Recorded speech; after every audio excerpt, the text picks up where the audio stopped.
Manalangin po tayo.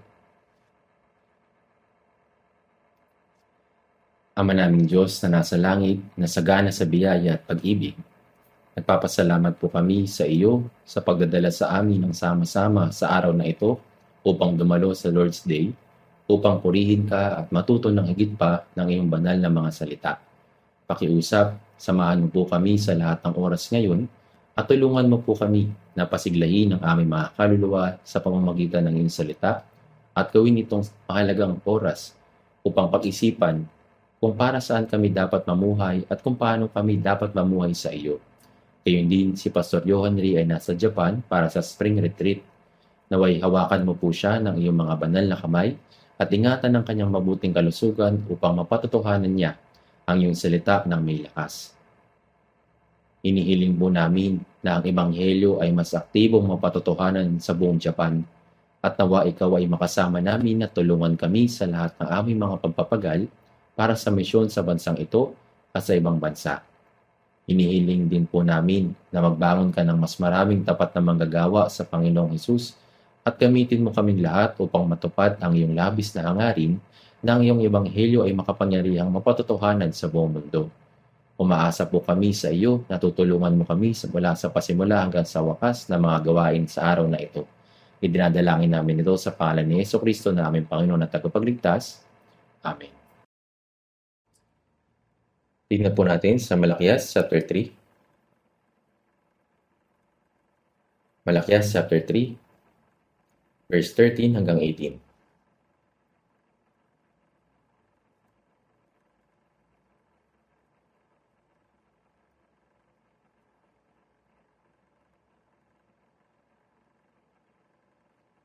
Malakias chapter 3, verse 13 hanggang 18. Mabasahin po natin ng sabay-sabay.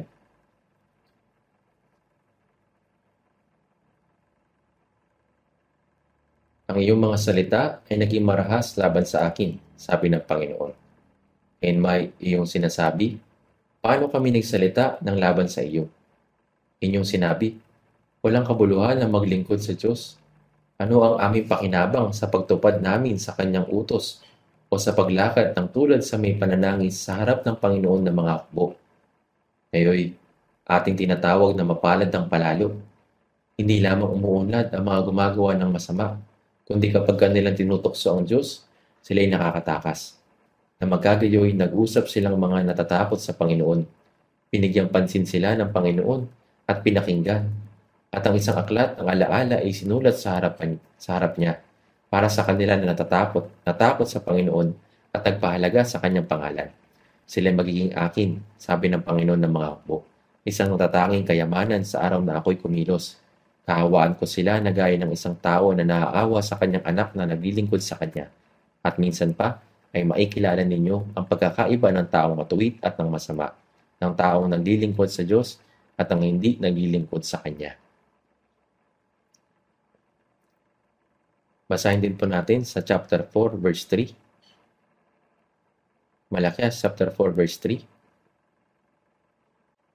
Inyong yayapakan ng masasama sapagkat sila'y magiging abo sa ilalim ng mga talampakan ng iyong mga paa sa araw na aking inihahanda, sabi ng Panginoon na maakbo. At tingnan din po natin sa Malakias chapter 3 verse 6. Basahin din po natin ng sabay. Sapagkat akong Panginoon ay hindi nagbabago, kaya't kayo o mga anak ni Jacob ay hindi napapahamak. Hanggang dito po. Ngayon, pag-aaralan po natin at pagtutuunan ng pansin ang Malakias chapter 3 at 4. Ang talatang natatangi dito ay nasa verse 14. Sinabi po dito, inyong sinabi, walang kabuluhan ang maglingkod sa Diyos. Ang bahaging ito, walang kabuluhan ang maglingkod sa Diyos. At sa verse 17, basahin din po natin, sila'y magiging akin, sabi ng Panginoon na mga hukbo. Isang natatanging kayamanan sa araw na ako'y kumilos. Kaawaan ko sila na gaya ng isang tao na naaawa sa kanyang anak na naglilingkod sa kanya. Ngayon din sa bahaging ito, naaawa sa kanyang anak na naglilingkod sa kanya ay sinasabi ang patungkol sa paglilingkod. Ngayon din sa verse 18, at minsan pa ay maikilala ninyo ang pagkakaiba ng taong matuwid at ng masama at ng taong naglilingkod sa Diyos at ng hindi naglilingkod sa Kanya. Binanggit sa talatang ito na ang paglilingkod sa Diyos ay walang kabuluhan sa pamamagitan ng iba't ibang mga talata. Kaya ang pamagat ng sermon ngayon ay wala bang kabuluhan ang maglingkod sa Diyos? Kaya nang sinasabi sa verse 14. Kaya wala bang kabuluhan ang maglingkod sa Diyos? Pag-iisipan po natin ang tungkol dito na may ganitong pamagat.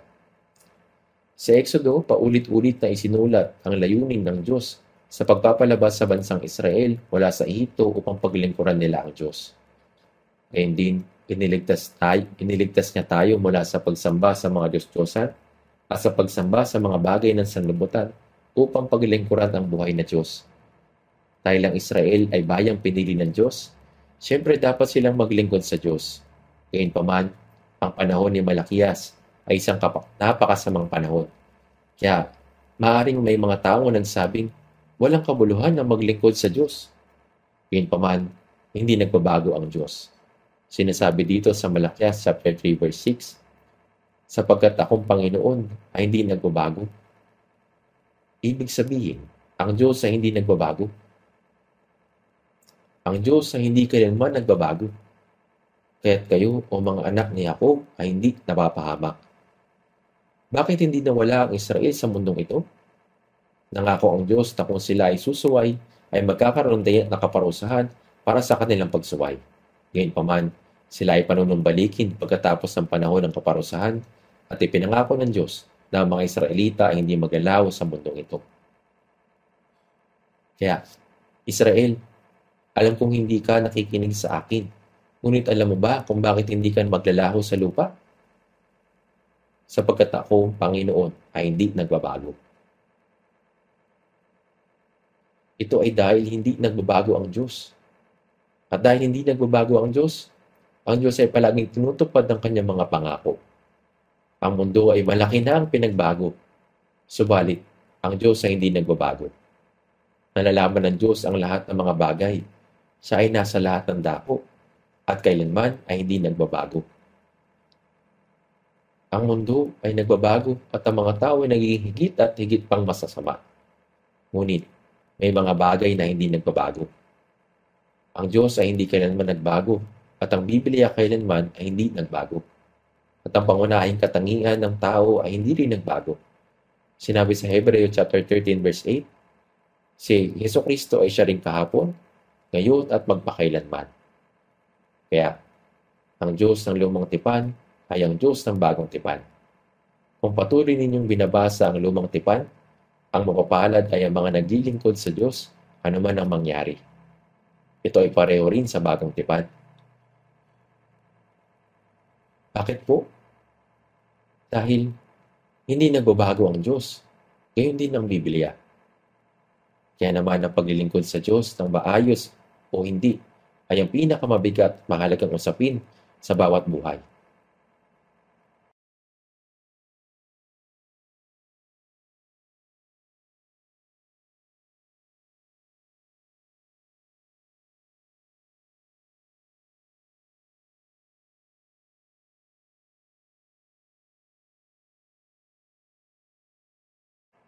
Tignan po natin sa chapter 3, verse 13. Ang iyong mga salita ay naging marahas laban sa akin, sabi ng Panginoon. Gayunmay, iyong sinasabi, paano kami nagsalita ng laban sa iyo? Ang iyong mga salita ay naging marahas laban sa akin, sabi ng Panginoon. Gayunmay, iyong sinasabi, paano kami nagsalita ng laban sa iyo? Ang mga tao ay maaaring magsalita ng laban sa Diyos na may napakatigas at masamang mga salita. Higit sa lahat, kung mas maraming tao ang bumabagsak, mas marami nagsasalita laban sa Diyos.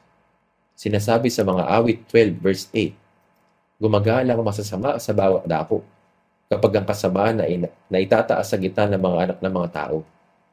Kaya nang sinabi sa salita, kapag ang hamak ang karaniwang tao at ang makamundo ay tinaas sa buhay, ngayon ang hamak ang karaniwan at ang mga makasanlibutan ay tinaas sa buhay. Ang mga pagpapahalaga ay nabubangon na ngayon. Kaya, ang gumagala ang masasama sa bawat dako. Kapag nayayanig ang kabutihan, ang masasama ay gumagala sa bawat dako. at tadaragdagan ang mga tao na nagsasalita ng mali patungkol sa Diyos. Ang inyong mga salita ay naging marahas laban sa akin, sabi ng Panginoon. Ngayon may inyong sinasabi, paano kami nagsalita ng laban sa iyo? Sabi sa Malakias chapter 3 verse 13. Sa katunayan, marami nagsasalita laban sa Diyos na nagsasalita ng gaya ng, nasa ng Diyos? Kung mayroong Diyos, ipakita niya ang kanyang sarili. Ito ay isang mapaghimagsik na pahayag. Sinasabi pa nila, ang sansinuko ba hindi nilikha? Kundi kusa lang itong lumabas, ito ay nag-evolve. Ito rin ay salitang salungat at laban sa Diyos. Subalit ang pinagtutuunan ng atensyon ng Diyos ay makikita sa verse 14. Sabi po dito sa verse 14, iyong sinabi, walang kabuluhan ng maglingkod sa Diyos. Ito ay salita laban sa Diyos. Ang pagsasabing walang kabuluhan ng maglingkod sa Diyos ay ang pagsasalita laban sa Diyos. At sinasabi nila, anong aming pakinabang sa pagtupad namin ng kanyang utos o sa paglakad ng tulad sa may pananangis sa harap ng Panginoon ng mga hukbo? Nagtatanong sila, anong pakinabang ang mayroon sa pagsunod sa utos ng Diyos? Lahat ng ito ay walang kabuluhan. Gayunpaman, kapag isang tao ay nagsisi sa kanilang mga kasalanan at manumbalik mula sa kanilang mga maling gawain, tama lang na lumapit sa Diyos na mayroong bagbag na diwa at ang sisising puso. Tama lang na malungkot dahil sa kasalanan at ang babagabag sa mga kasamaan ng sanlibutan at sa daan ng paggawas at nasusunod dito. Subalit sinasabi nila, anong pakinabang mayroon sa pamumuhay ng ganito? Kaya sinabi sa verse 15, sinabi po dito, kayo ating tinatawag na mapalad ang palalo. Hindi lamang umuunlad ang mga gumagawa ng masama, kundi kapag kanilang tinutokso ang Diyos, sila'y nakakatakas. Sinabi sa Malakias chapter 3 verse 15. At ipinapahayag nila na ang paglilingkod sa Diyos ay walang kabuluhan. Ano ang bagay sa mundo na hindi magiging walang kabuluhan? Ito ang maglingkod sa Diyos. Ang paglilingkod sa Diyos ang pinakamakabuluhan at pinakamahalagang bagay na dapat gawin. Subalit, kapag mayroong nagsasabi, walang kabuluhan na maglingkod sa Diyos, ito ang pinakamapagmatigas at papaghamong pahayag na magagawa ng tao. Ito ay isang bagay na tunay nakakatakot sabihin. Walang kabuluhan ang maglingkod sa Diyos. Ano pakinabang meron dito? Ito po yung sinasabi nila. Ngayon tignan po natin sa aklat ng Ecclesiastes chapter 1. Ecclesiastes chapter 1 verse 2 hanggang 3.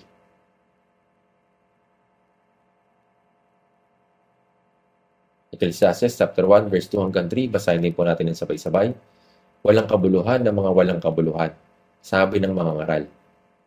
Walang kabuluhan ng mga walang kabuluhan, lahat ay walang kabuluhan. Anong pakinabang mayroon ng tao sa lahat ng kanyang pagpapagal na kanyang pinagpapaguran sa ilalim ng araw? Kahit na ang lahat ng pagpapagal ay nagawa sa ilalim ng araw, ay maaring walang kabuluhan. May isang bagay na kailanman ay hindi nawawalan ng kabuluhan. Ito po ang paglilingkod sa Diyos. Kailanman ay hindi ito mawawalan ng kabuluhan. Kaya maaaring nating basahin ito sa ganitong paraan. Baliktarin natin. Pagpapala ng pagpapala, sabi ng mga ngaral. Pagpapala, pinagpala at pinagpala. Lahat ay pinagpala. Anong pakinabang mayroon ng tao sa lahat ng kanyang pagpapagal na kanyang pinagpapaguran sa ilalim ng araw sa kanyang paglilingkod sa Panginoon? Madalas, hindi alam ng mga tao kung ano ang tunay na walang kabuluhan at kung ano ang tunay na kapakipakinabang o kung ano ang tunay na silbi nito sa kanilang buhay. Habang nabubuhay tayo sa mundong ito, napaka-importante na ang ating pagpapalaga ay nasa tamang posisyon. Sapagkat ang Diyos ay buhay. Ang paglingkuran siya na mayroong tamang puso at tamang gawi ay nagiging pinakamahalagang bagay sa buhay. Sinabi ni Jesus sa 1 chapter 12 verse 26, kung ang sino man ay maglilingkod sa akin, ay dapat sumunod sa akin. At kung saan ako naroroon, ay naroroon din ang lingkod ko. Kung ang sino man ay maglilingkod sa akin, siya ay pararangalan ng Ama. Sinabi ni Jesus, kung ang sino man ay maglilingkod sa akin, ay dapat sumunod sa akin. Tanging sila lamang na sumusunod sa Panginoon ang tunay na makakapaglingkod sa Kanya. at sila naglilingkod sa Kanya ay makakasama niya sa paraiso. Kung ang sino man ay maglilingkod sa akin, siya'y pararangalan ng Ama. Kaya nga, napakahalaga na malinaw nating maunawaan kung ano ang makabuluhan at kung ano ang hindi.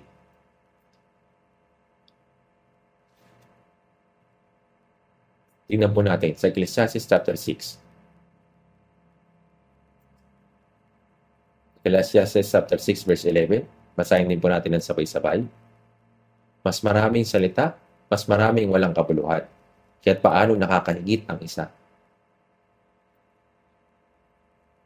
Maraming bagay ang dumaragdag sa walang kabuluhan.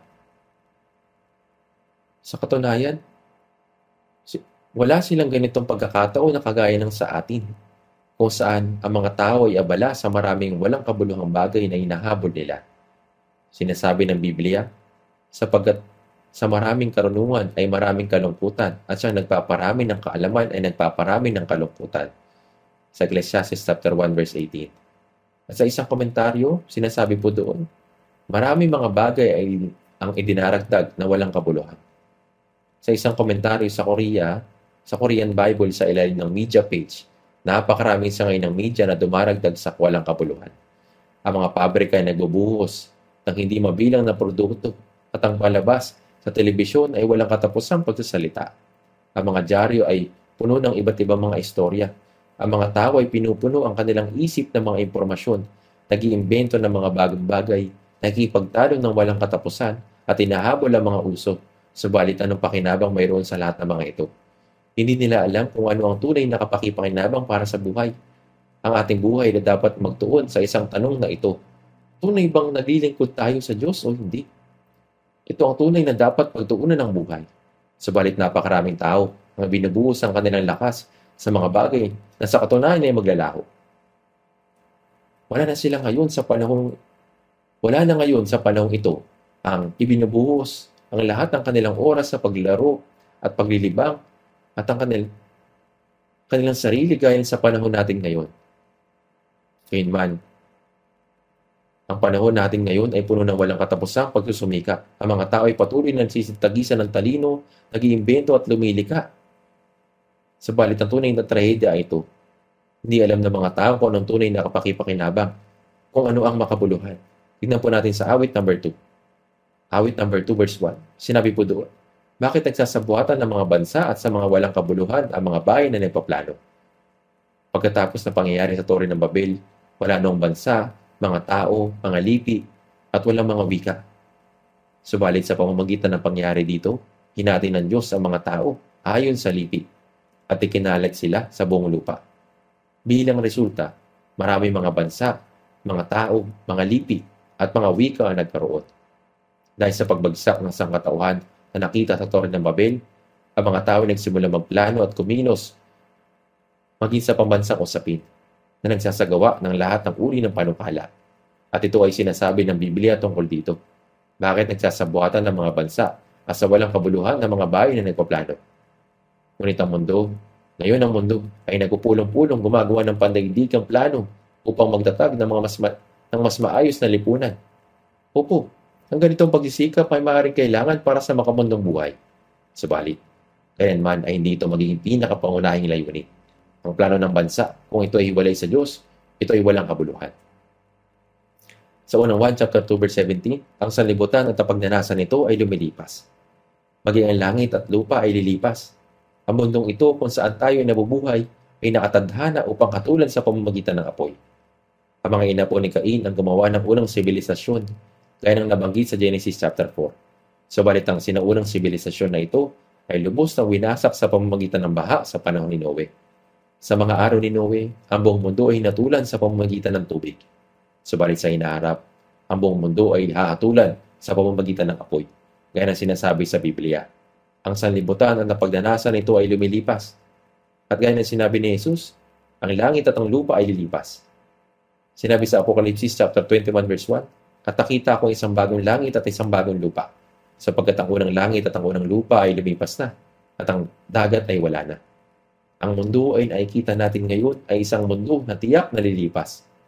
Kaya habang maganda pang mamuhay ng may sigasig at katapatan, ang pinakamahalaga sa lahat ay kung tayo ba ay patungo sa tamang direksyon.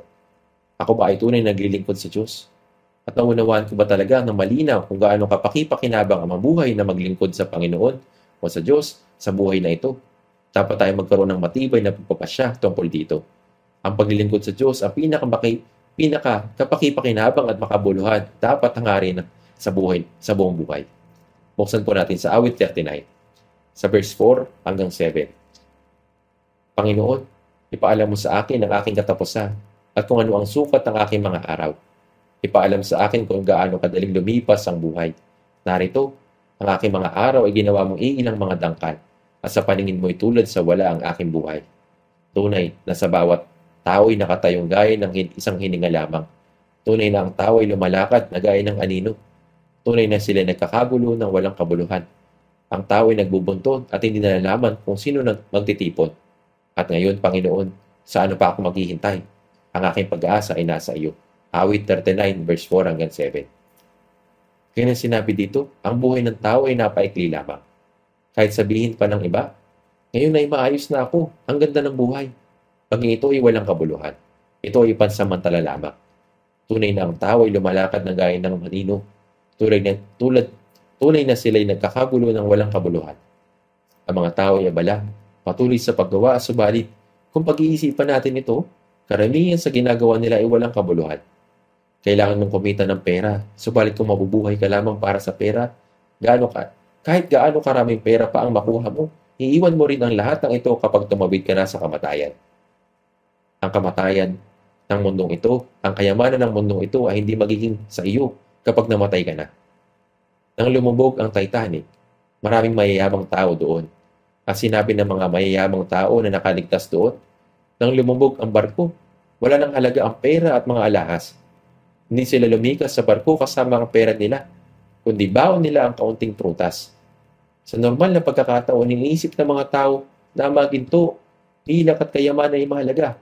Ngunit sa harap ng kamatayan, ang mga tao ay lumikas na may dalang pagkain at kaunting prutas na kailangan nila upang sila ay makatagal. Nakabasa ako ng isang kwento tungkol sa 5 tao na umakyat sa isang mabatong bundok at sila ay naligaw. Doon ay napakalamig. Kaya nagtipon sila ng kahoy upang gumawa ng apoy, subalit wala silang magpapaningas. Kaya kinuha nila ang lahat ng pera na meron sila at sinunog ito upang makatagal sila sa lamig. At sinabi nila, ang pera ay isa lamang bagay na pwedeng gamitin magpaningas ng apoy upang iligtas ang buhay ng tao. Tama po ba? Iniisip ng mga tao ang patungkol sa pera. Ngunit sa harapan ng buhay, ito ay hindi higit kaysa isang posporo. Ang mga tao ngayon ay nagsasaliksik ng lahat ng uri ng mga bagay at lumilikha ng maraming bagay, ngunit napakaraming mga kaso na ang lahat ay walang kabuluhan. Tunay na ang bawat tao ay lumalakad na gaya ng anino. Tunay na sila'y nagkakagulo ng walang kabuluhan. Ang tao ay nagbubunton at hindi nalalaman kung sino magtitipon. At ngayon, Panginoon, saan na ba ako maghihintay? Ang aking pag-asa ay nasa iyo. Awit 39, verse 6 hanggang 7. May aklat na tinatawag na langgam na isinulat ni Mang Kwang-su. Kung titignan ninyo ito, ang isang tao ay nagsasanay ng isang langgam at matapos ng 7 taong pagsasanay, pinapasayaw niya ito ayon sa kanyang mga utos. Matapos ang 7 taong paghihirap, sa wakas ay nasanay niya ito.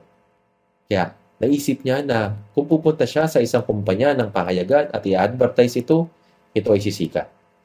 Kaya, inilagay niya ang sinanay na langgam sa isang kahon ng posporo. At sa daan patungo sa kumpanya ng pahayagan, huminto siya sa isang restaurant para kumain at gusto niya magpakitang gilas sa empleyado. Kaya binuksan niya ang kahon ng posporo at sinabi sa empleyado, "Tignan mo ito, langgam." At ang empleyado ay dumating na sinabi, "Oh, pasensya na." At tinirit siya ito ng kanyang kuko. Ipinapakita nito na ang 7 taong pagsusumikap ay nawawala sa magdamag. Kaya, ang pinaghirapan natin ay maaring mawala sa isang iglap. Kaya ang mabuhay ng abala, ito ay kailangan ng mga tao. Ngunit, kailangan natin magkaroon ng malinaw na layunin kung bakit tayo nabubuhay. Dapat natin isaalang-alang kung tayo ay nagtatrabaho para sa mga bagay na susunog at mawawala. Tingnan po natin sa Habakuk chapter 2. Habakuk chapter 2 verse 30.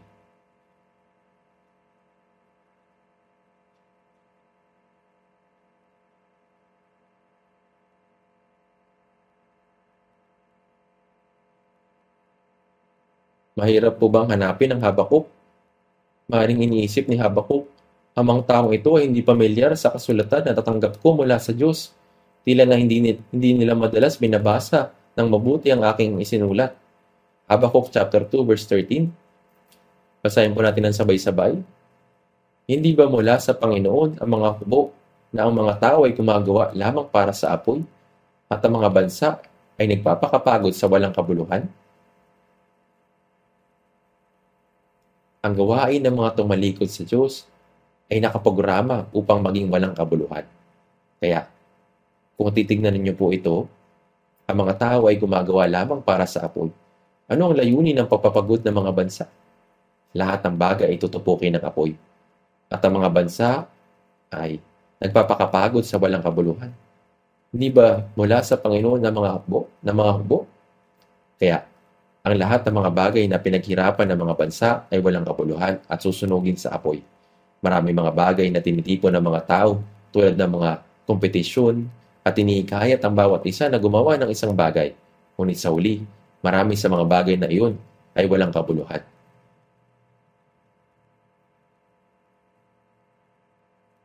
Marami sa mga bagay na iyon ay walang kabuluhan. Tingnan po natin sa Biblia, sa aklat ng Jeremias chapter 3.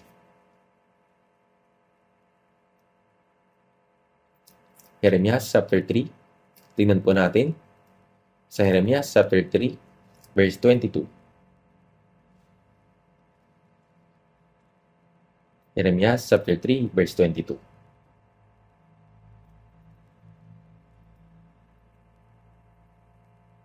Basahin din po natin ng sabay-sabay.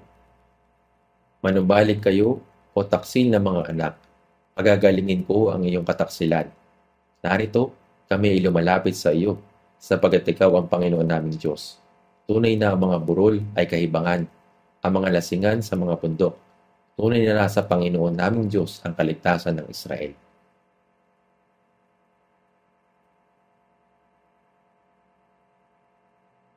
Sinabi po ito hanggang verse 23. Habang bumababa ang Israel sa landas ng kasamaan, naglingkod sila sa mga Diyos-Diyosan sa bundok. Noong panahong iyon, itong sinabi ng Diyos, manumbalik kayo o taksil ng mga anak. Pagagalingin ko ang inyong kataksilan. Ang mga bumalik sa Diyos ay pinagaling ng Diyos.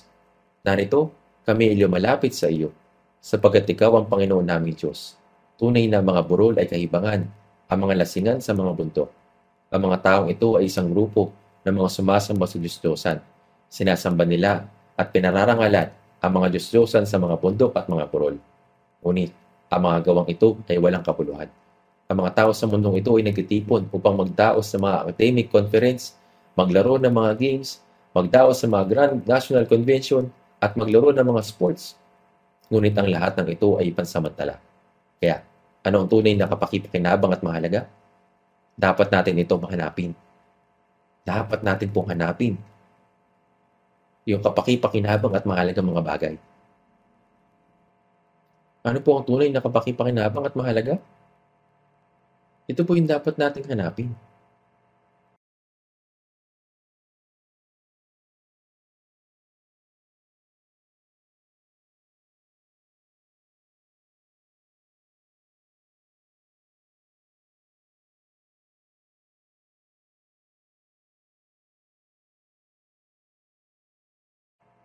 Malakyas chapter 3 verse 14. Balikan po natin, Malakyas chapter 3 verse 14.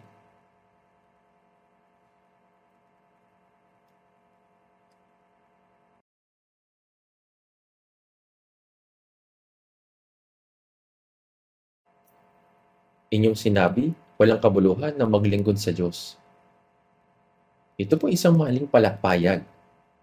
Inyong sinabi, walang kabuluhan ang maglingkod sa Diyos. Anong aming pakinabang sa pagtupad namin sa kanyang utos o paglakad ng tulad sa may pananangis sa harap ng Panginoon na mga hukbo? Dapat nating sundin ang salita ng Diyos.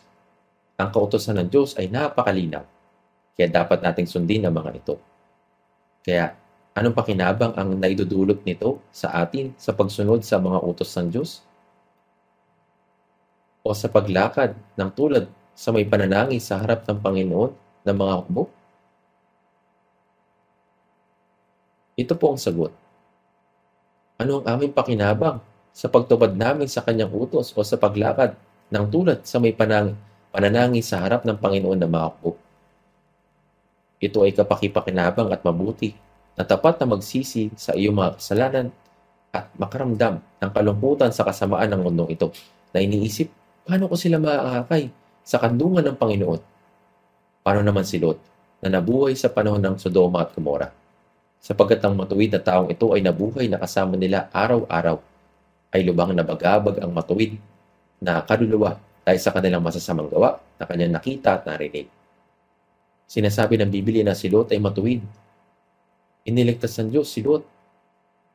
Sa aklat ng Ezekiel, hindi ba nakasulat sa Biblia na ang mga nakakakita ng kasamaan ng Israel at iniiyakan ay dapat lagyan ng tanda sa noob? Ang may mga pusong nalulungkot at nagsasabing ang mundo ay hindi dapat pumunta sa ganitong paraan. Ang mga nananaguhi tungkol dito ay lalagyan ng tanda sa noo. Kaya ang pagsunod sa utos na iyon, gawin iyon ng may kalungkutan ay tunay na kapakipakinabang. Alam niyo po ba kung ano ang sinabi ng Diyos? Sinabi ni Jesus na utos ng Diyos? Sinabi niya ang utos ng Diyos ay magkaroon ng buhay na walang hanggan. Ito ay nasa Juan chapter 12, verse 49 hanggang 50.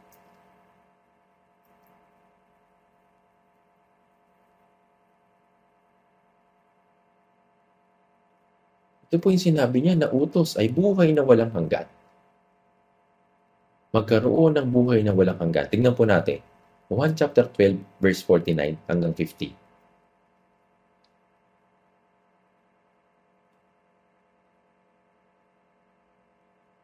Chapter 12, verse 49 hanggang 50. Basahin din po natin ng sabay-sabay. Sapagkat ako hindi nagsasalita wala sa aking sarili, kundi ang Ama na nagsugo sa akin ang siyang nagbigay sa akin ng utos, kung ano ang dapat kong sabihin at kung ano ang dapat kong bigkasin. Nalalaman ko na ang kanyang utos ay buhay na walang hanggan.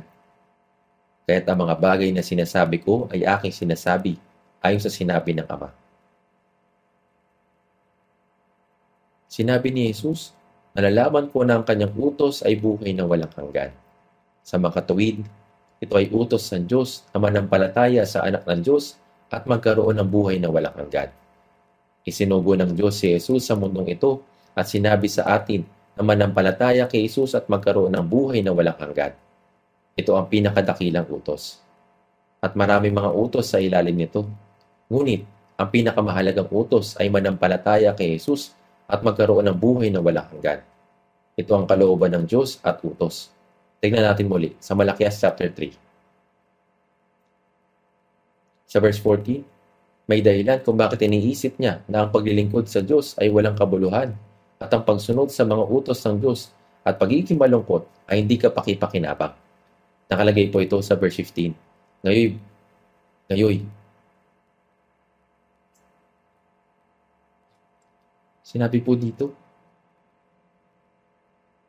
may mga pagkakataon na maraming tao ang naglilingkod sa Diyos at nananaig ang katarungan. Ngunit kapag ang mundo ay naging masama, ang sitwasyon ay ganap na nababaliktad. At ang panahon kung saan si Malakias ay aktibo ay panahon ng kasamaan kagaya ng sa panahon natin ngayon. Kaya sa verse 15, sabi po doon, ngayon ating tinatawag na mapalad ang palalo. Ngayon ating tinatawag ang mapalad ang palalo. Ang mapagpakumbaba ay dapat pagpalain. At dapat silang maging maayos. Sabi sa verse 15, kayo ating tinatawag na mapalad ang palalo. Kayo ating tinatawag na mapalad ang palalo. Ang mapagpakumbaba ay dapat pagpalain at dapat silang maging maayos. Ngunit ang mapalad ay ang palalo. Mukhang maganda na ang mga mayroon sarili nilang idea at may sarili nilang public relation at niisip nila na sila ang makakagawa nito. Sa Malakias chapter 3 verse 15, umuunlad ang mga gumagawa ng masama. Ang mga tapat at gumagawa ng mabuti ay hindi nagiging mabuti. Mukhang lalong nagiging mabuti ang masasama. Bagaman iniisip nila na dapat silang maparusahan kung may Diyos, ngunit sila ay nagiging maayos. Sinabi pa dito, kundi kapag kanilang tinutokso ang Diyos, sila ay nakakatakas. Ang mga lumayo sa Diyos at gumawa ng masama sa Diyos at lahat ng mga nabuhay kay Satanas ay naging maayos. Kaya naman, maring may mag-isip na kahit na naglilingkod ako sa Diyos, anong bumubuti sa akin ngayon? Kaya ang paglilingkod sa Diyos ay pagsasaya. May ilang mga tao ang maaaring magsabi ng ganito. Kaya, may kasaganaan ng kasamaan at pagdurusa ng matuwid. Kapag nakita natin ito, maaari tayo magduda patungkol sa paglilingkod sa Diyos. Bagaman pinaglilingkuran ko ang Diyos ng mabuti at nabubuhay para sa Diyos, ang buhay ko ay mahirap. Ngunit ang mga lumayo sa Diyos ay nabubuhay sa magandang bahay at mas nagiging mayaman sila. At sila ay pinaglilingkuran ng mga lalaki. Ngunit, ako ay naligtas at naglilingkod sa Kanya. Ngunit kung titignan ko ang aking buhay, walang mabuting sitwasyon. Ano ang pakinabang sa akin ng paglilingkod sa Diyos? Ako'y nabubuhay sa utos ng Diyos at nabubuhay na may pagsisising puso. Ngunit ano ang pakinabang sa akin? Maring nilang sabihin ito. Mayroon ng kabaligtaran sa pagitan ng mabuti at masama. Kaya mayroon ng hindi pagkakasundo. Ito po'y nangyari sa panahon natin ngayon. Tignan po natin at basahin ng sabay-sabay sa awit 73.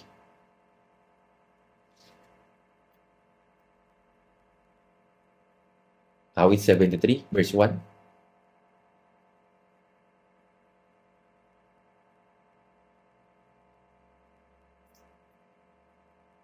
Awit 73, verse 1. Basahin po natin sabay-sabay.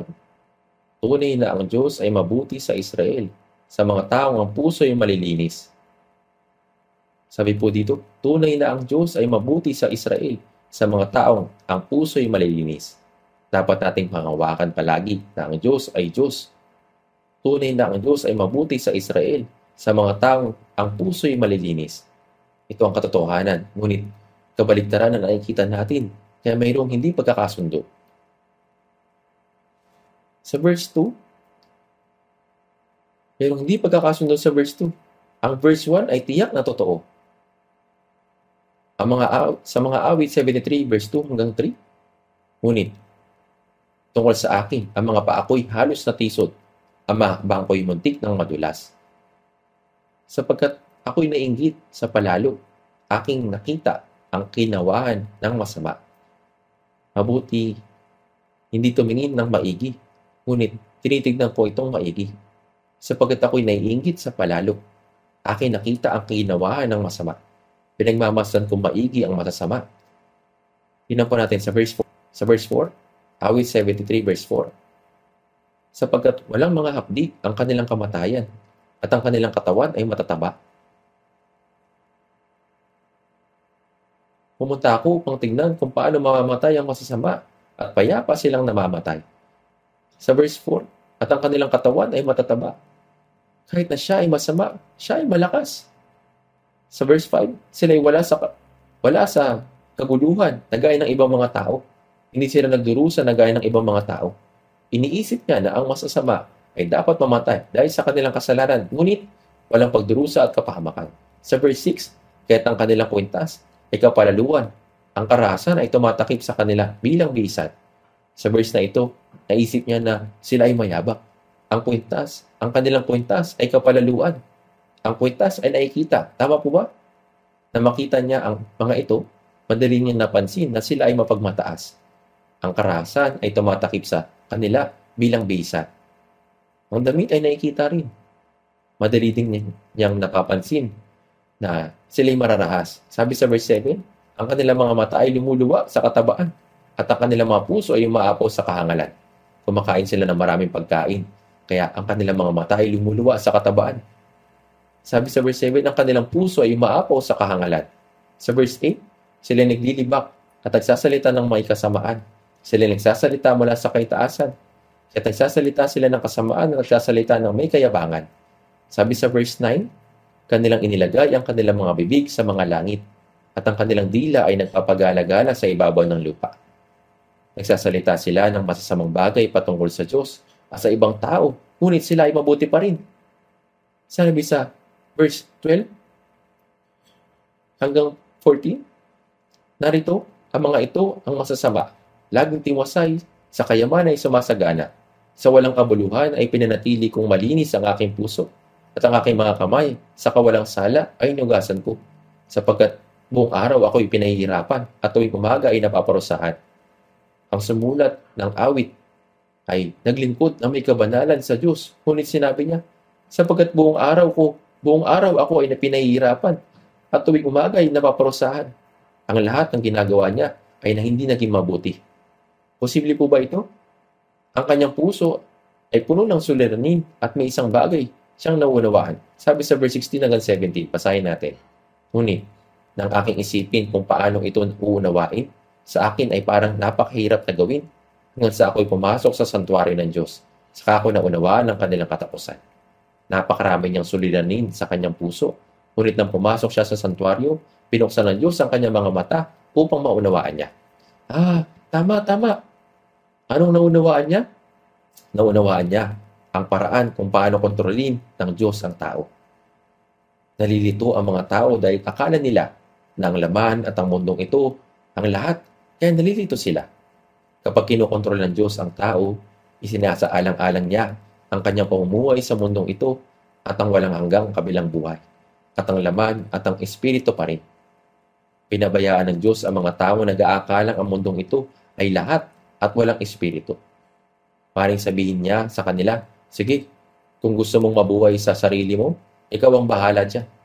Kahit na maayos ang pisikal na buhay nila dito sa mundo, pagkamatay nila ay mahuhulog sila sa impyerno.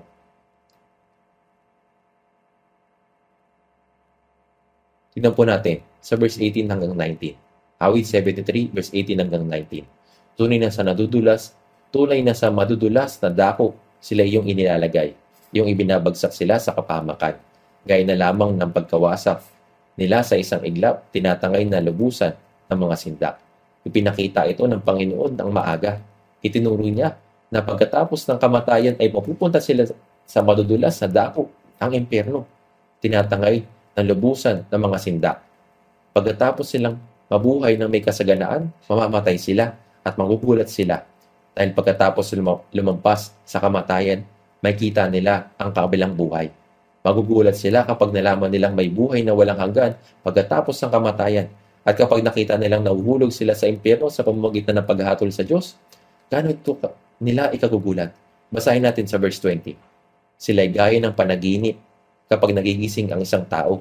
Sa pagkagising, ang kanilang larawan ay inahamak mo. Naunawaan ng manunulat ng mga awit na ang buhay ng tao ay 70 taon at 80 taon ay parang panaginip at ang kanilang hanggang at ang walang hanggang realidad ay ang sandaling lumampas tayo sa kamatayan. Kapag ang mga tao ay lumampas sa kamatayan, ang kanilang kapalaran ay may hiwalay magpakailanman. Ngunit kung minsan, ang mga panaginip ay kabaliktaran. Sa pagkagising, ang kanilang larawan ay nahamak mo. Sa verse 24 hanggang 25, sa iyong payong ako iyong pinapatnubayan. At pagkatapos ay tatanggapin mo ako sa kalawalatian. Anong mayroon ako sa langit kundi ikaw? At liban sa iyo wala akong anumang ninanasa sa lupa. Sa iyong payo ako iyong pinapatnubayan kapag nabubuhay ako. Ang mga taong naligtas ay nasa ilalim ng pagtuturo ng aral ng Panginoon. Kung may mag-e-enroll sa kolehiyo, nakatali siya sa 4 na taong kurikulum.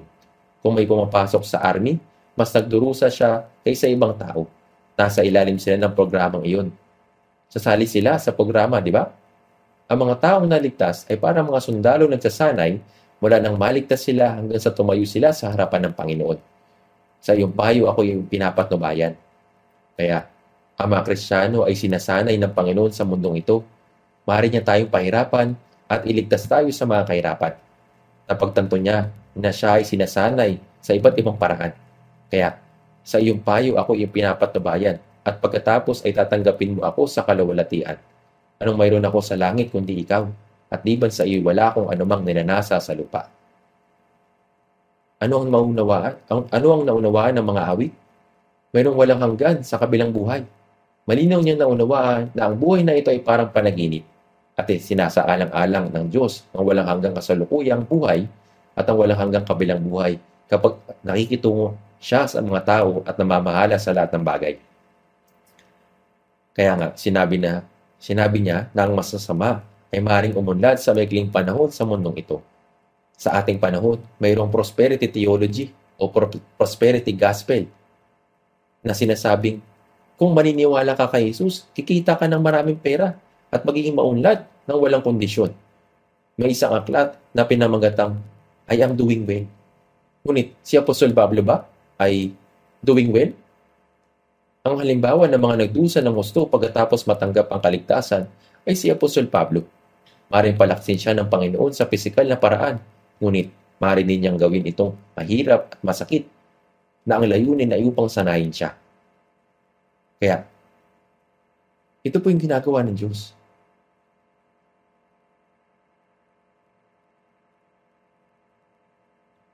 Tingnan po natin ulit sa Malakias chapter 3 verse 15. Malakias chapter 3 verse 15. Kailangan natin tingnan ng mabuti dahil ito ay nakakalito. Tingnan natin ang mundo ngayon. Tingnan natin ang mundo. Sabi dito, ngayon ating tinatawag na mapalad ang palalo. Hindi lamang umuunlad ang mga gumagawa ng masama, kundi kapag kanilang tinutokso ang Diyos, sila'y nakakatakas. Gaano karaming tao ang hindi naniniwala sa Diyos ang gumagawa ng mabuti? Ang paglilingkod ba sa Diyos ay walang saysay?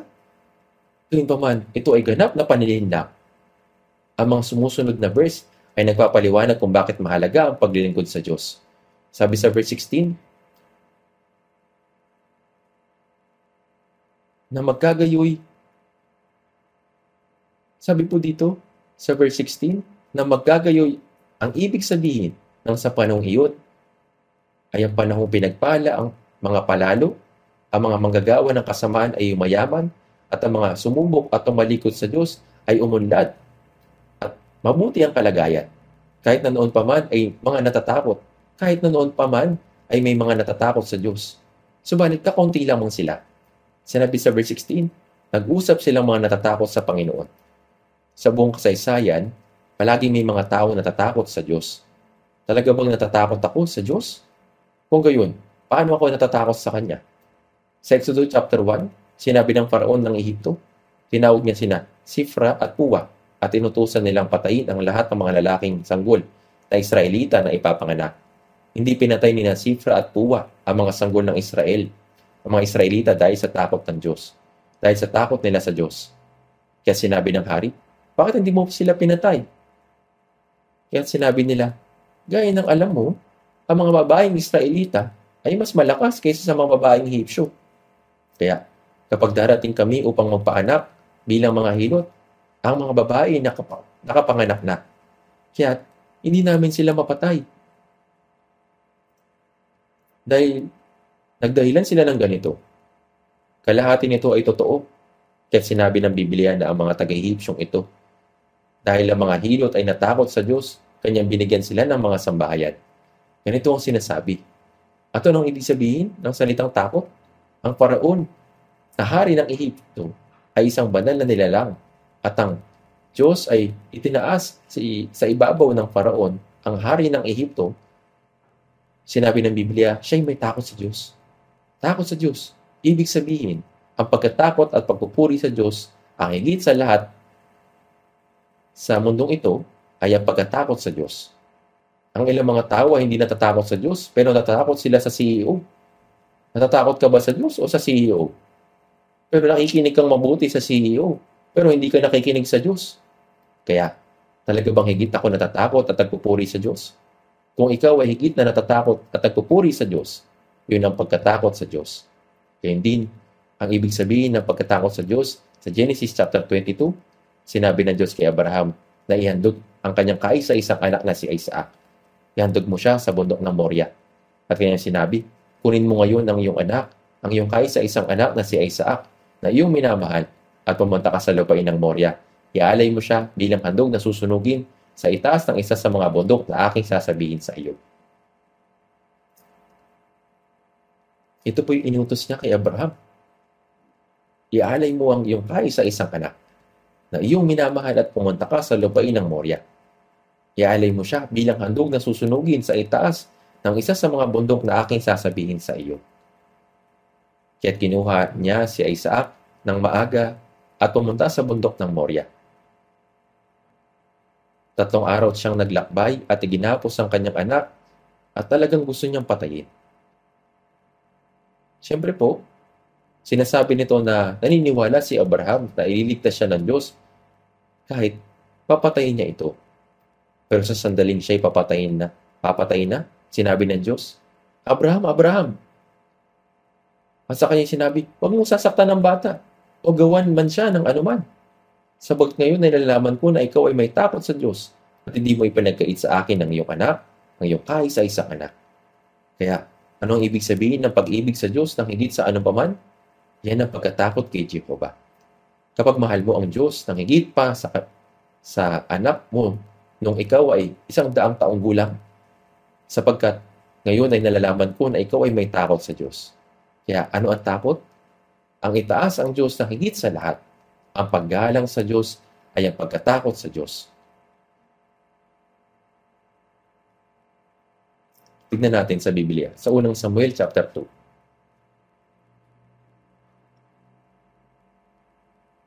Sa unang Samuel chapter 2 verse 29. Babasahin po natin verse 29 hanggang 30. Unang Samuel chapter 2 verse 29 hanggang 30. Basahin natin ang sabay-sabay.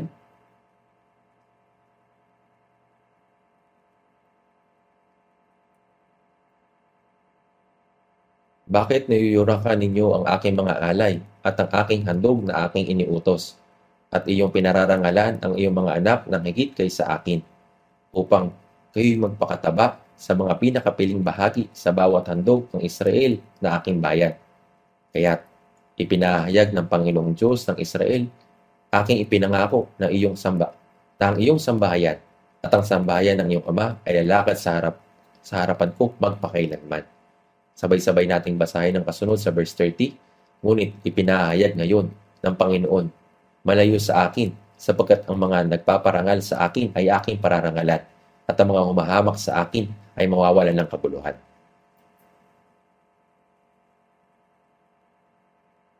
Narito po ang mga anak ni Eli, sina Hofni at Pinehas. Ang mga anak ni Eli ay masama. Inaagaw nila ang pangkawit, ang dapat unang ialay sa Diyos. Sabi sa unang Samuel chapter 2 verse 16,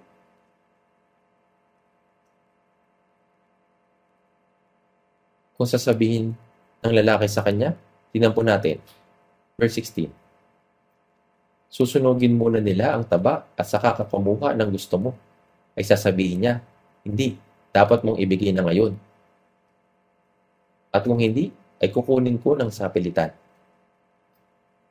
Inagaw niya ang dapat na ihandog muna sa Diyos. Iyan ay paghamak sa Diyos. Kinausap din niya si Eli na pari. Sabi niya, bakit mo pinararangalan ang iyong mga anak ng higit kaysa akin?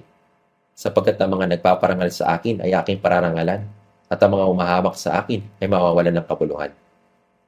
Kaya, una, kapag inuna ang Diyos, yun ay paggalang sa Diyos. Kapag kumakain, kung may matanda sa harap mo, ang paghihintay hanggang sa unang kunin ng matanda ang kanyang kutsara ay paggalang. Kung basta-basta ka na lamang muna kakain, kahit na may matanda sa harapan mo, yun na hindi pagpansin sa matatanda. Di po ba? Bukod dito, kung hindi natin uunahin ng Diyos, yun ay ang paghamak sa Diyos. Nire-respeto ng Diyos ang mga gumagalang sa Diyos. At ang pagkatakot sa Panginoon ay ang pagkamuhi sa kasamaan. Ito po'y nakalagay sa Kawikaan chapter 8, dito po sa Biblia. Sabi sa Kawikaan chapter 8, tingnan po natin. Kawikaan chapter 8, verse 13.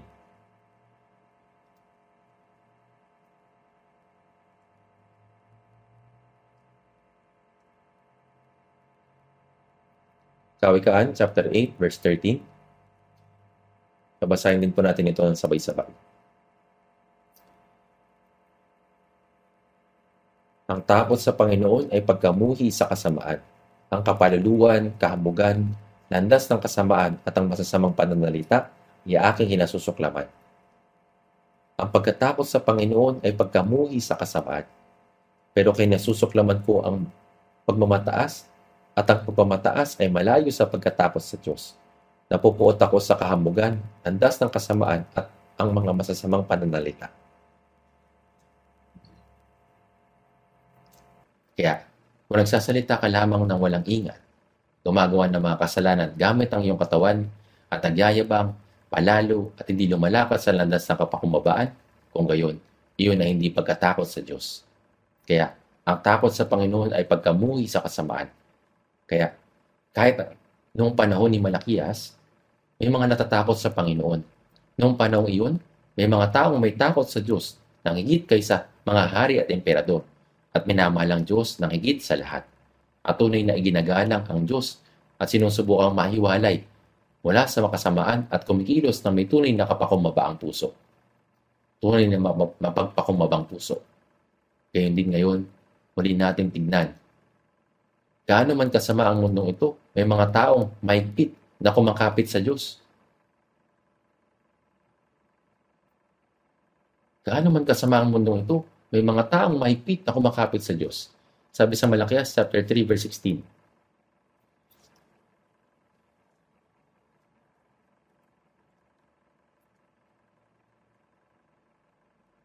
Ito ay umihil pa rin hanggang ngayon.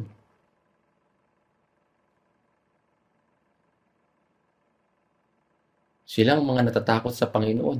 Nag-uusap silang mga natatakot sa Panginoon. Sa panahon ng bagong tipan, kung sino ang tunay na natatakot sa Panginoon.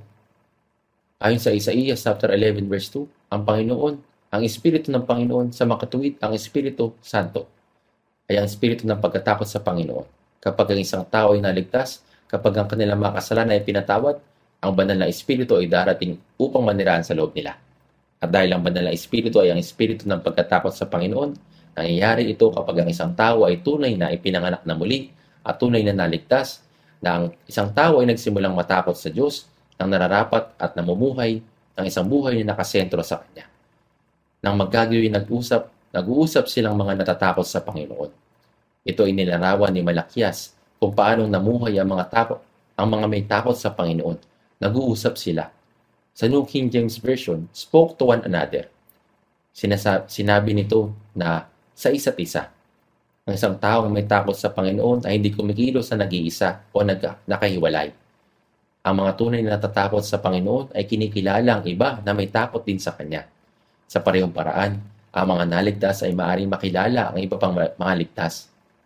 Sa huli, ang magkapareho ay umaakit ng kapareho. Ang mga tumalikod sa Diyos ay likas na nagtitipon-tipon kasama ng iba pang gumagawa din ng gayon. Ang mga may takot sa Panginoon ay naaakit sa iba pang may takot din sa Kanya. Ito ay isang espiritual na prinsipyo. Birds of same feather flocks together. Pag-isipan niyo po ito. Kahit ng mga isda, malamang na hindi pa nakakita ng kanilang sarili sa salamin, pero kahit papaano ay alam nila kung paano maghanap ng iba na katulad nila. Magkasama silang lumalangoy na magkakasama or school of fish. Ang mga kuneho ay naghahanap ng iba pang mga kuneho at ang mga aso ay maaring agad na makilala ang kanilang sariling uri. Maaring isang uri ng likas na pagkakaugnay, isang likas na pagkasama-sama. Nag-uusap silang mga natatakot sa Panginoon. Pansin natin ng parirarang nakasulat dito, nag-uusap sila. Ito ay nagpapahiwatig ng mutuality, fellowship. Anong sinasabi nila sa isa't isa? Kung babalikan mo lamang ang ilang talata, sinabi sa Malakias chapter 3 verse 13, ang iyong mga salita ay naging marahas laban sa akin, sabi ng Panginoon. May mga nagsasalita ng marahas laban sa Diyos, ngunit ang kabaligtaran ay sa verse 16. Nag-uusap silang mga natatakot sa Panginoon. Anong sinabi nila sa isa't isa? Paano tayo makapagbigay kalawalatian sa Diyos? Paano natin matutulungan ang mga tao mula sa makasalanang mundong ito upang maniwala sa Diyos, matakot sa Kanya at maglingkod sa Kanya? Tiyak, ito ang uri ng mga bagay na dapat nilang napag-uusapan. Nag-uusap sila ng mga natatakot sa Panginoon. Sila ay nasa fellowship. Sabi sa verse 16, Binigyang pansin sila ng Panginoon at pinakinggan. Pero hindi lamang ito sinasabing makinig siya. Sinasabi ito na binigyang pansin sila ng Panginoon at pinakinggan. Narinig niya ng may buong pansin. Ito'y tiyak. Ang Diyos ay lubusang nakinig sa lahat ng bagay. Sinabi sa awit 94 verse 8 hanggang 9, unawain ninyo kayong mga hangal sa gitna ng bayan. Kailan kayo magiging matalino, mga hangal? Siya naglagay ng pandinig, hindi ba siya nakakarinig? Siyang lumikha ng mata, hindi ba siya nakakakita? Ang siyang lumikha ng ating mga mata at ang mga tainga ay nanonood na nakikinig. Narinig niya kahit ang mga masasakit na salita na sinasabi natin. Nag-usap silang mga natatakot sa Panginoon. Tiyak na narinig niya sila ng malinaw.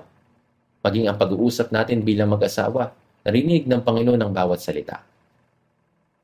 At maging ang mga usapan na mayroon tayo sa loob ng ating sariling grupo, ang Panginoon ay nakikinig sa kanila.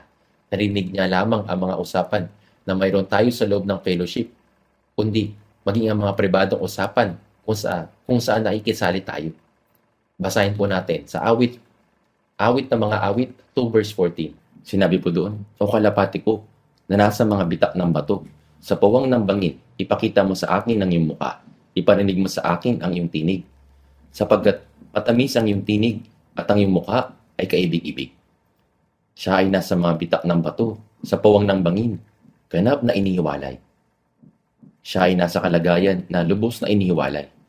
O kalapati ko, tumutukoy sa kanyang mapapangasawa bilang isang kalapati.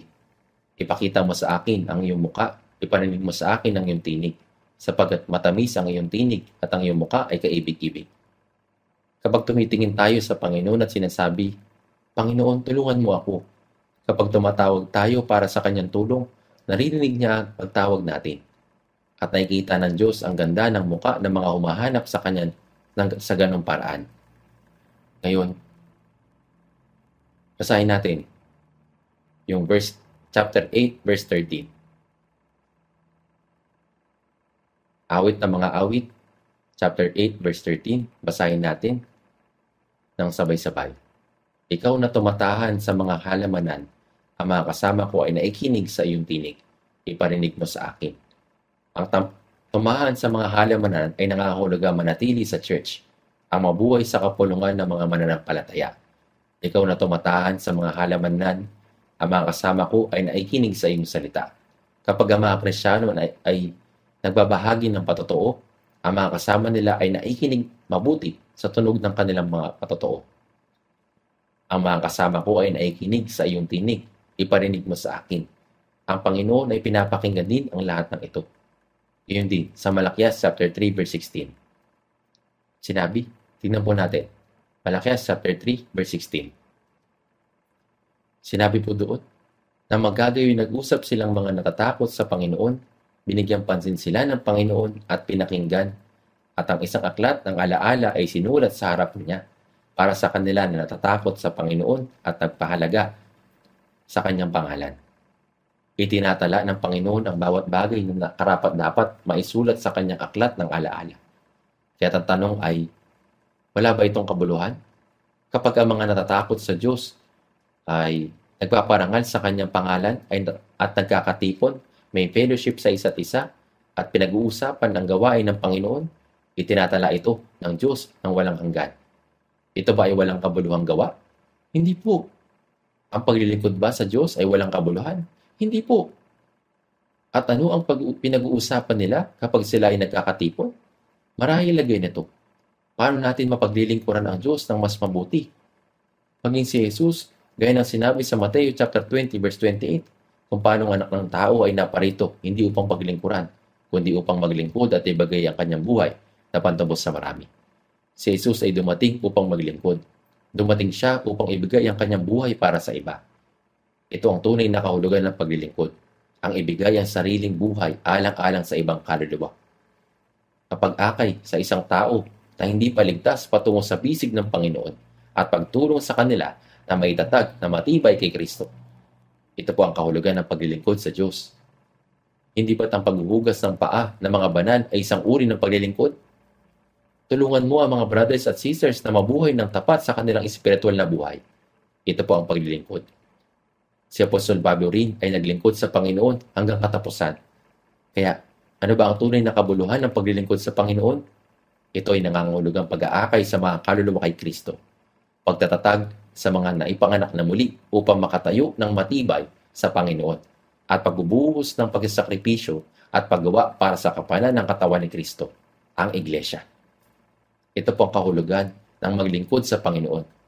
Kaya, kapag may nagsabi, walang kabuluhan ang maglingkod sa Panginoon, malinaw na ang sagot ng Diyos. Ang paglilingkod sa Diyos ay hindi walang kabuluhan. Bakit po? Dahil sa harapan ng Diyos, mayroong aklat ng alaala. Ang buhay sa Kanya ay hindi magiging walang kabuluhan. Sa kasulatan, makikita natin ang reference ng 3 aklat. Ang aklat ng buhay, ang aklat ng alaala, at ang talaan ng paglabag. Ang aklat ng buhay ay tumutukoy sa kaligtasan. Tingnan natin ang sama-sama sa Biblia. Simulan natin sa pagtingin sa aklat ng buhay. Tingnan natin sa Awit 69. Awit 69, babasahin po natin yung verse 28.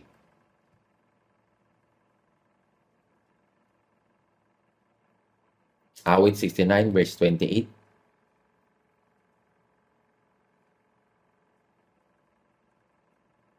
Mapawi nawa sila sa aklat ng mga nabubuhay. Huwag nawa silang makasama ng matuwid sa talaan. Ang salitang mapawi ay tumutukoy sa minsan ng nakasulat ngunit binura. Kaya, sino sila dito sa talatang ito? Makikita natin ang sagot sa verse 21. Binigyan nila ako ng lasong bilang pagkain. At sa aking uhaw ay binigyan nila ako ng sukong iinumin. Ito ay tumutukoy sa mga sumalungat sa Panginoon. Sila na mga nagtakwil sa Kanya habang siya ay nandito sa mundo. Kahit na mga taong ito ay nakasulat sa pangalan ng aklat ng buhay ng minsan, ngunit sinabi ng mga awit, mapawi nawa sila sa aklat ng mga nabubuhay, ngunit huwag nawa sila makasama. Huwag nawa sila makasama ng matuwid sa talaan. Ipinapakita sa atin ito ang mahalagang bagay. Ang aklat ng buhay ay nagsimula ng may mga pangalan na nakasulat dito. Ngunit, kapag ang isang tao ay dumaan sa buhay at hindi nakatanggap ng kaligtasan, ang pangalan ay napapawi. Dahil si Jesus ay namatay para sa lahat ng tao, ang pangalan ay unang nakasulat sa aklat ng buhay. Ngunit, kung patuloy sila sa hindi pagsampalataya hanggang uli, ang mga pangalan nila ay aalisin. Sa huli, tanging ang pangalan lang ng mga tunay na naligtas ang mananatili. Ngayon, balikan natin sa Exodus chapter 32, verse 32 hanggang 33. Exodus chapter 32, verse 32 hanggang 33. Babasahin din po natin ito ng sabay-sabay.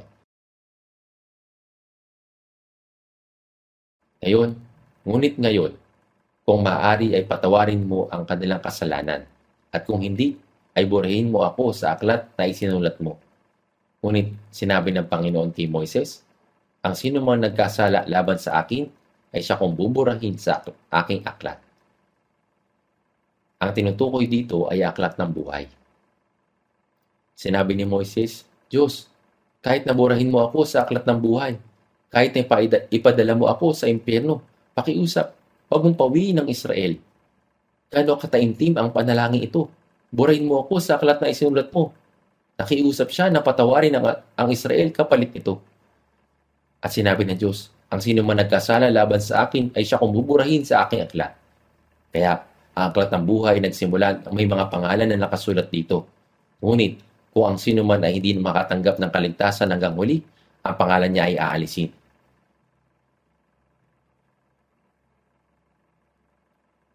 Tingnan po natin sa Apokalipsis chapter 3 verse 5. Apokalipsis chapter 3 verse 5.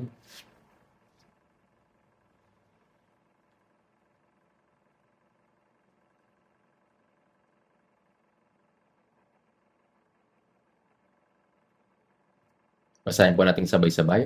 Ang magtagumpay ay bibihisan gayon ng mapuputing damit, at hindi ko kailanman papawiin ang kanyang pangalan sa aklat ng buhay, at ipahayag ko ang kanyang pangalan sa harapan ng aking ama at sa harapan ng kanyang mga anghel, at hindi ko kailanman papawiin ang kanilang pangalan sa aklat ng buhay.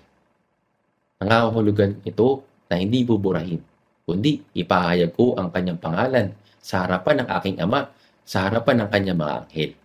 Kaya, Kung ang sino man ay hindi makatanggap ng kaligtasan, hanggang huli, buburahin ng Diyos ang pangalan na iyon sa aklat ng buhay.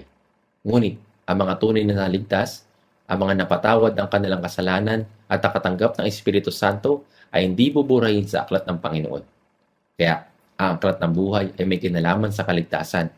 At ang mga hindi naligtas, tunay po, ang kanilang mga masasamang gawa ay nakatala. Nakalagay po ito. Ito po'y nakatala. Tingnan po natin. Sa Isaiah 65. Isaiah chapter 65 verse 6.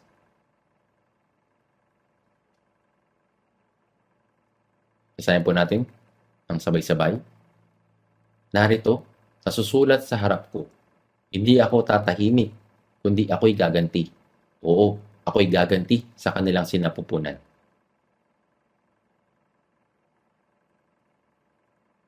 Kapag ang tao ay tumalikod sa Diyos hanggang sa huli at patuloy na gumawa ng masasamang gawa, sinabi ng Diyos, nasusulat sa harap ko.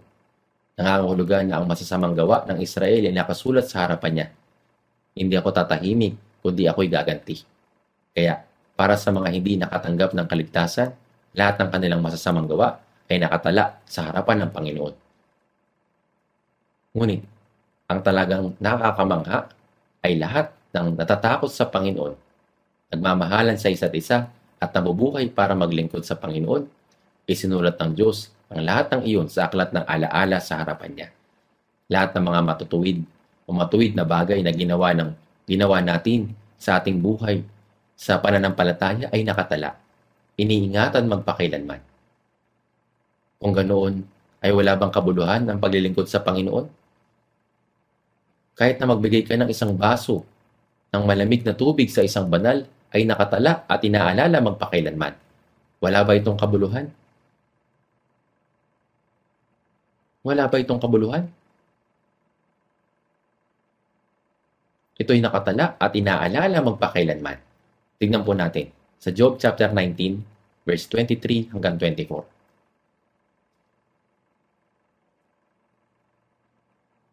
Job chapter 19, verse 23 hanggang 24. O masulat nawa ngayon ang mga salita ko, o malimbag nawa sa isang aklat ang mga ito. Sa pamamagitan nawa ng panulat na tingga at bakal, maiukit nawa ang mga ito sa bato magpakailanman.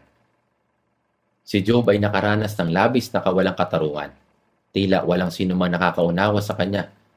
Namuhay siya ng matuwid, ngunit nagdusa siya ng labis. Sumasabog siya sa pagkayamot dahil walang kumikilala sa kanyang mga kahirapan. Kaya sinabi niya na ang mapapait niyang kahilingan ay maitala sana, maisulat sa isang aklat, maiukit sa bato magpakailanman. At itinala lahat ito ng Diyos sa aklat ni Job. Lahat ng matutuwid na bagay na ginawa natin sa ating buhay sa pananampalataya, itinala ito ng Panginoon, lahat at hindi mabubura magpakailanman.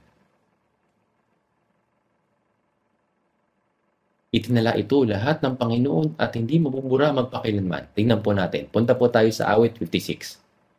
Babasahin po natin yung verse 8 ng sama-sama. Awit 56, verse 8.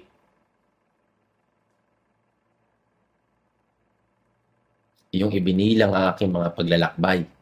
Ilagay mo ang aking mga luha sa botelya mo. Wala ba sila sa aklat mo? Ang aklat na ito ay aklat ng alaala. Nang hinahabol ni Saul si David nang walang tigil para patayin, si David ay naglakbay na higit sa 10 taon. Iyong binilang ang aking mga paglalakbay, binibilang ng Diyos ang mga ito. Ilagay mo ang aking mga luha sa botelya mo.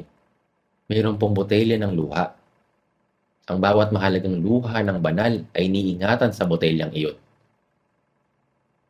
Wala ba sila sa aklat mo? Ang lahat ay nakatala sa aklat ng Panginoon. Ang ambalo sa Sarepta ay nagbigay kay Propeta Eliseo ng munting tinapay sa panahon ng masiding tagutom. Iyon ay nakatala magpakailanman. Kung paano pinaglingkuran niya ang lingkod ng Diyos sa pinakadesperadong panahon, ito ay nakatala. Ito ay itinala ng Panginoon at pinahalaga ng lubos. Bilang resulta, siya ay nakaligtas sa 3 taong tagutom Ang kanyang anak ay muling binuhay. Ang kanyang kwento ay nakatala sa mga kasulatan. Pinuri din siya ni Jesus. Ito ba'y walang kabuluhan?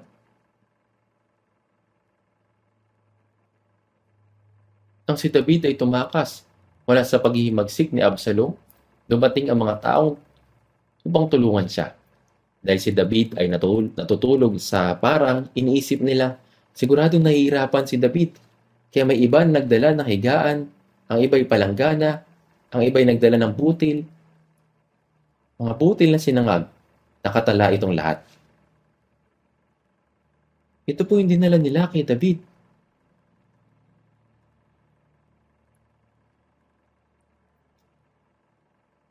Tingnan po natin. Hanapin po natin ito sa Biblia sa ikalawang Samuel chapter 17.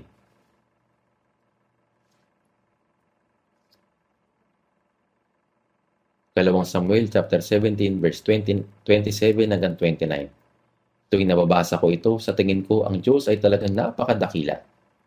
Verse 27, nang dumating si David sa Mahananaim, si Sobi na anak ni Nahas na taga Raba, sa mga anak ni Amon, si Makir na anak ni Amiel na taga Lodebar, at si Barzillai na Gileadita na taga Rogelim ay nagdala ng mga higaan, mga palanggana, mga sisidlang yari sa luwad, trigo, cebada, harina, butil na sinangag, mga patani, at pagkaing sinangag, pulot pokyutan, antikilya, mga tupa, at keso ng baka para kay David at sa mga taong kasama niya upang kainin.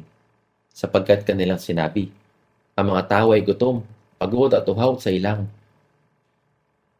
Si David ang pinahira ng langis, at ang mga tumulong sa kanya ay nakatala lahat.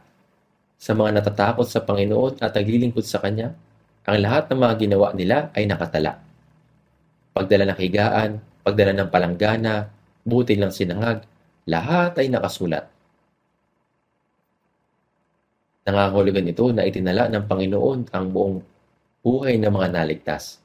Kaya, ang paglingkuran, ang Panginoon ay hindi walang kabuluhan. Bakit po? Dahil ang lahat ng ito ay tinatala ng Diyos.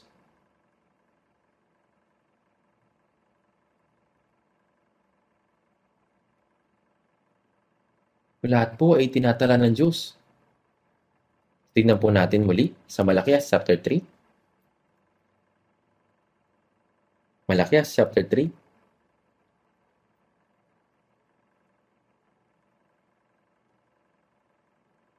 Bakit hindi walang kabuluhan na paglingkuran ang Panginoon? Sinabi ito sa verse 17. Malakias chapter 3 verse 17. Sila'y magiging akin, sabi ng Panginoon ng mga hukbo, isang natatanging kayamanan sa araw na ako'y kumilos. Sinasabi nito na sa araw na ako'y kumilos, sa ngayon, ito ay kapanahunan ng tao. Ito ay panahon ng tao. Ang panahon ng mga anak ng Diyos ay hindi pa dumarating. Sa sanilahing ito, sinabi sa Lucas chapter 16 verse 8, at pinuri ng Panginoon ang madayang katiwala, sapagkat siya'y gumawang may katusuhan, sapagkat ang mga anak ng sanlibutan ito ay higit na tuso sa paikitungo sa sarili nilang lahi kaysa mga anak ng mga liwanag. Ang panahon ng mga anak ng Diyos ay hindi pa dumarating. Ngunit, tulad ng pagdating ng Panginoon, sa kanyang unang pagdating, ang araw ng kanyang ikalawang pagdating ay nalalapit na. Kaya nang kanyang sabihin, sa araw na ako'y kumilos. Anong araw na ngayon? Anong uri ng araw iyon? Tingnan natin sa Malakias chapter 4 verse 3. Inungyayapakan ang masasama, sapagkat sila magiging abo sa ilalim ng mga talampakan ng iyong mga paa sa araw na aking inihahanda, sabi ng Panginoon na mahukbo. Anong araw iyon? Itong araw na ang Panginoon ay babalik. Ang araw ng kanyang ikalawang pagdating. Balikan natin sa Malakias chapter 3 verse 17. Sila'y magiging akin, sabi ng Panginoon na mahukbo, sa araw na ako'y kumilos. Ngayon, maaring tila ang mga mapagmataas ay pinagpapala. Sabi sa verse 17, sila'y magiging akin, sabi ng Panginoon na mahukbo, sa araw na ako'y kumilos. Ngayon, maaaring tila Ang mapagmataas ay pinagpapala. Ang mga gumagawa ng masama ay sumasagana. At silang mga sumusubok sa Diyos ay hindi pinaparusahan. Ngunit, kung paanong si Jesus ay dumating sa takdang panahon, nangangahulugan ito na panahon kung kailan siya huling darating. Sabi sa verse 17, sabi ng Panginoon na makakbo sa araw. Ito ay silang mga natatakot sa Panginoon at silang nabubuhay sa kanyang pangalan. Isang natatanging kayamanan. Ito isinalin bilang jewel sa English version. Nangangahulugan ito na ang Diyos ay gagawin sila ng kanyang natatanging kayamanan. Sa Haggai chapter 2 verse 7, si Jesus ay tinawag ng kayamanan ng lahat ng mga bansa. Ang kayamanan ng lahat ng mga bansa ay dumating. Si Jesus ay ang kayamanan ng lahat ng mga bansa. Sa ikalawang Korinto chapter 4 verse 7, sinasabi nito, ngunit taglay namin ang kayamanang ito sa mga sisidlang lupa. Si Jesus ang kayamanan nang tayo ay naligtas. Ang kayamanang ito ay dumating sa atin. Kaya tayo din ay naging mga sisidlang puno ng kayamanan. Bagamat tayo ngayon ay maaaring kagaya ng mga buhay na mga bato, sa katunayan tayo ay mga kayamanan. Maaari tayong magmukhang gaya ng mga karaniwang bato, ngunit tayo ay ang mga kayamanan. Kapag si Jesus ay bumalik, siya ay darating na kagaya ng isang magnanakaw. Ngunit, hindi niya kukunin ang mga ordinaryong bato. Kukunin niya ang mga kayamanan. Ang mga taong naligtas. Sila ang mga kayamanang ito. Kaya, aking gagawin silang isang natatanging kayamanan. Sabi sa verse 17, kaawaan ko sila, na gaya ng isang tao na naawa sa kanyang anak na naglilingkod sa kanya. Walang kabuluhan ba na paglingkuran ng Diyos? Walang kabuluhan ba na iyong ipamuhay ang iyong buhay sa Panginoon? Bagaman aking isunulat ang mga iyon sa aklat ng alaala magpakailanman.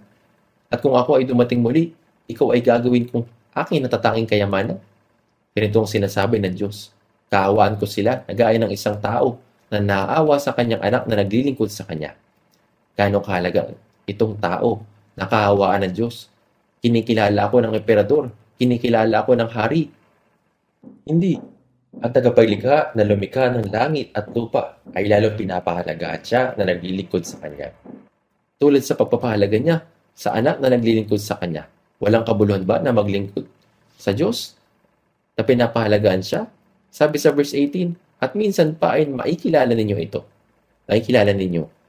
Dito, kapag dumating ang araw na itinakda ng Panginoon, sila na mga naligtas at naglingkod sa Panginoon ay mga natatanging kayamanan. Ngunit, sila na mga hindi naglingkod sa Panginoon, sila na mga hindi naligtas, gaya ng sinasabi sa chapter 4 verse 3.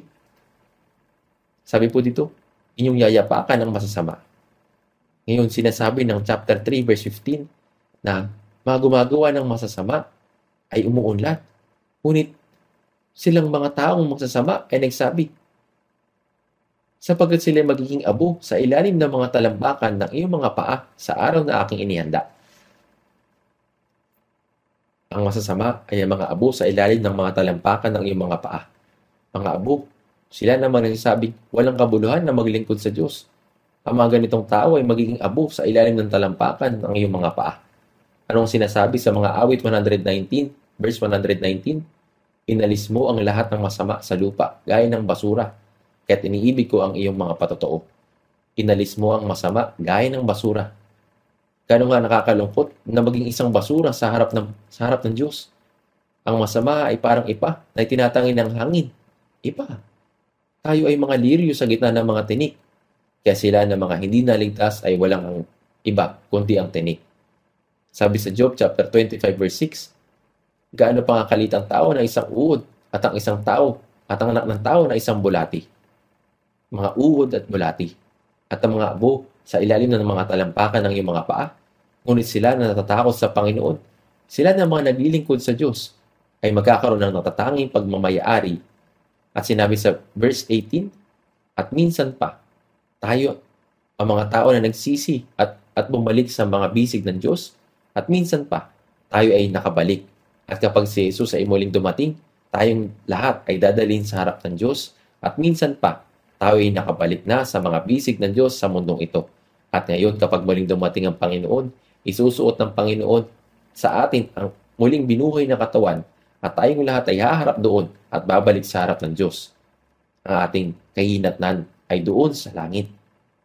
Sinabi sa Malakias chapter 3 verse 18, "At minsan pa ay makikilala ninyo ang pagkakaiba ng taong matuwid at ang masama, ang taong naglilingkod sa Diyos at ang hindi naglilingkod sa Kanya." Ang salitang makikilala ay ginamit sa ibang salin upang malaman ang pagkakaiba. Kayo ay nagsisi at manumbalik sa Diyos at naligtas. Subalit, ang araw ng pagbabalik ng Panginoon ay dumating. Tayong lahat ay magkakatipon sa harap ng Panginoon at lalapit sa harap ng Panginoon. Sa maluwalating kalagayan, iyon ay makikita ninyo ng maninaw. Makikita ninyo kung gaano kalaki ang pagkakaiba ng matuwid at ng masama, at kung gaano kalaki ang pagkakaiba ng mga naglilingkod sa Diyos at ng mga hindi naglilingkod sa Kanya. Sa ngayon, mukhang walang gaanong pagkakaiba sa pagitan ng matuwid at ng masama, sa pagitan ng mga naligtas at ng mga hindi naligtas. Subalit, sa araw na dumating ang Panginoon upang hatulan ng lahat ng bagay, ito ay mahahati sa walang hanggang liwanag at walang hanggang kadiliman. Ito po ay lubos na makikilala sa pamamagitan ng pagkakaiba ng walang hanggang pagturusa at walang hanggang kagalakan, walang hanggang pahinihinayan at walang hanggang kaaliwan, walang hanggang kahihiyan at walang hanggang kaluwalhatian, langit at lupa. At lalo na po, makikita natin kung gaano kalaki ang pagkakaiba ng mga naglilingkod sa Diyos at ng mga hindi naglilingkod sa Kanya. Tayo ang mga babaeng ikakasal kay Kristo. Ang mga anghel ay maglilingkod sa atin at tayo ay uupo sa kanan ng Diyos. Ito po ay tiyak na tayo ay magiging napakamaluwalhati. Kaya, makikita natin ng malinaw kung gaano kalaki ang pagkakaiba ng mga naglilingkod sa Diyos at ng mga hindi naglilingkod sa Kanya. Kaya, sinabi sa Malakias chapter 4, tingnan po natin, Malakias chapter 4 verse 1. Sabi po dito, "Sapagkat narito ang araw na dumarating na gaya ng nagninikas na pugon, ang lahat ng palalo at lahat ng gumagawa ng masama ay magiging parang ipa, at ang araw na dumarating ang susunog sa kanila. Sabi ng Panginoon ng mga hukbo, ano pa't hindi mag-iiwan sa kanila ng ugat ni sangaman." Ngayon ang 7 taong kapigatian ay isang araw na kagaya ng dinigas na pugon. At sa katapusan ng 7 taon kapigatian, ang lahat ng mga gumawa ng kasamaan ay hahatulan gaya ng ipa at silang lahat ay susunugin. Basahin po natin, Malakias chapter 4 verse 2. "Ngunit sa inyo na natatakot sa aking pangalan ay sisikat ang araw ng katwiran, na may pagpapagaling sa kanyang mga pakpak. Kayo'y lalabas at luluksong para mga guya wala sa silungan. Ngunit sa inyo na natatakot sa aking pangalan ay sisikat ang aking araw, ang araw ng katwiran, na may pagpapagaling sa kanyang mga pakpak. Ito ay isang mundo ng kadiliman sa ngayon. Subalit, kapag ang Panginoon ay dumating, ang araw ng katwiran ay sisikat. Kaya, sisikat ang araw ng katwiran na may pagpapagaling sa kanyang mga pakpak. Sa araw ng Panginoon ay dumating kapag siya ay nagsikat ng kanyang nakapagpapagaling na sinag, ang ating mga kaluluwa at ang ating buong katawan ay gagaling. Kaya nga, tayo ay mabibihisan ng muling binuhay na katawan at ang lahat ng sugat na natanggap natin habang tayo nabubuhay ay gagaling. Kaya nga, siya ay magsisikat ng kanyang nakapagpapagaling ng sinag tungo sa maluwalhating muling binuhay na katawan at magpapagaling ng lahat ng sugat na ating natanggap. At ngayon, kayo'y lalabas na may higit na kagalakan. Kayo'y lalabas at luluksong parang mga guya mula sa silungan. Ang mundong ito ay gaya ng isang kamalig. Kung paano ang mga guya ay lumalabas sa kamalig at lumulukso sa bukid, kapag kayo ay pumasok na sa langit, kayo ay lulukso parito at paroon na may labis na kagalakan. At sinabi niya, wala bang kabuluhan ng paglilingkuran mo ang Panginoon sa ganitong paraan? Ang paglilingkod sa Panginoon kailanman ay hindi walang kabuluhan. Bakit po? Sila mga natatakot sa Diyos at naglilingkod sa Diyos ay ang mga iniligtas ng Panginoon. At sila ay naligtas at sila ay may paikisama kasama ng Diyos, kasama ng Panginoon. At sila ay gumagawang magkakasama para sa ebanghelyo ng Panginoon. At ang Panginoon ay tinatala itong lahat at itinuturing sila ng Panginoon bilang espesyal na hiyas at pinapahalagan sila ng espesyal. At para sa mga naglilingkod sa Diyos, sa araw ng Panginoon ay tumayo sa harapan niya, sa araw na ang Panginoon ay dumating, ay pagagalingin niya ang kanyang espiritu, kaluluwa at katawan. at hahayaan silang mamuhay sa walang hanggang kaharian sa langit at susuklian niya lahat ng ating pagsisikap ng mga walang hanggang katimpala. Kaya, ang bagay na dapat nating pag-isipan bilang pinakamahalagang bagay ay matakot sa Panginoon at maglingkod sa Kanya. Kaya nga si David ay natulog o namatay habang naglilingkod sa Diyos. Tayo rin ay dapat tumayo sa panig ng Diyos at maglingkod sa Diyos bago tayo tumayo sa harapan ng Panginoon. Ito po ang hindi walang kabuluhang bagay. Sa mundong ito na walang kabuluhan, at tanging bagay na hindi walang kabuluhan ay ang maglingkod sa Diyos ng tama. Kaya nga sa panahon ni Shakespeare's Henry VIII, mayroong isang opisyal na nasa napakataas na katungkulan, si Cardinal Wolsey. Sinabi niya, kung naglingkod lang ako sa Diyos ng kalahati kung paano naglingkod ako sa hari, ang aking huling taon ay hindi na sana naging napakamiserable. Dapat tayong higit na maging tapat sa Diyos kaysa sa sanlibutan. Sa ano pa mang paraan, dapat tayong maglingkod sa Diyos ng maayos bago tayo tumayo sa harapan ng Panginoon. Manalangin po tayo. Ama naming nasa langit, maraming salamat po sa pagtubos sa amin sa pamamagitan ng iyong mahalagang dugo at pinahintulutan kaming mabuhay sa iyong biyaya at pag-ibig. Hanggang sa araw na kami ay tumayo sa harapan mo, pakiusap, pamunuan mo po ang aming buhay at tulungan kaming matanggap ang papuri, kaluwalhatian at karangalan sa araw na ikaw ay dumating.